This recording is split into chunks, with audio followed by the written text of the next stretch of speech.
ሰላም ጤና ይስጥልን ተመልካቾቻችን ለዛሬ ዋናውና ዜናዎችን ይዘንላችሁ ቀርበናል። አብራችሁን ቆዩ። የ12ኛ ክፍል ተፈታኞች ጉዳይ ለ33 ሰዎች የወርቅ ስጦታ ተዘጋጅቷል። እዚሁም ውስጥ እነማን ተካተቱ የሚለውን ዜናዎች ይዘንላችሁ ቀርበናል። አብራችሁን ቆዩ።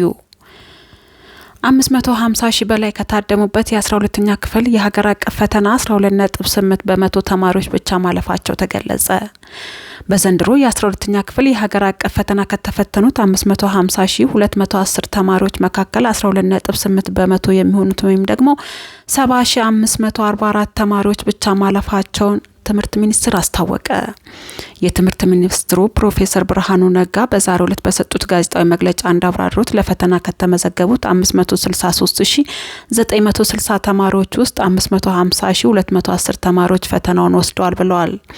ይህም ባለፈው ዓመት ከተመዘገበው 8.9 በመቶ የማለፊያ ምጣኔ ጋር ሲነጻጸር የ20 ሺህ ያህል ተማሪዎች ብልጫ አለው ብለዋል።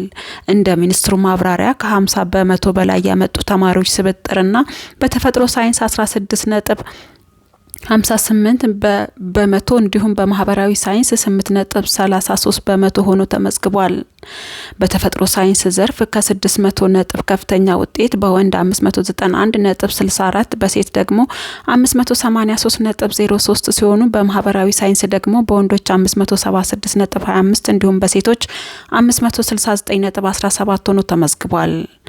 ተማሪዎች ካስፈተኑ የሀገሪቱ ትምህርት ቤቶች መካከል 88 ትምህርት ቤቶች ሙሉ በሙሉ ወይም 100 በመቶ ያሳለፉ ሲሆን 565 ትምህርት ቤቶች ምንም ተማሪ አለማሳለፋቸው ተነግሯል።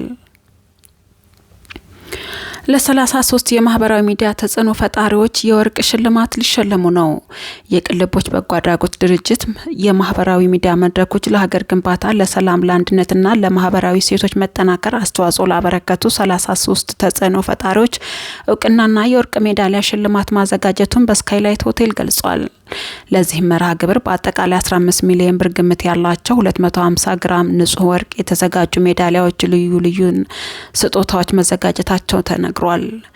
የአመቱ ምርጥ ማህበራዊ ሚዲያ ተጽዕኖ ፈጣሪዎች ለአንደኛ ደረጃ 100 ግራም፣ ለሁለተኛ ደረጃ 50 ግራም፣ ለሶስተኛ ደረጃ 30 ግራም የወርቅ ሜዳሊያ ይሸለማሉ።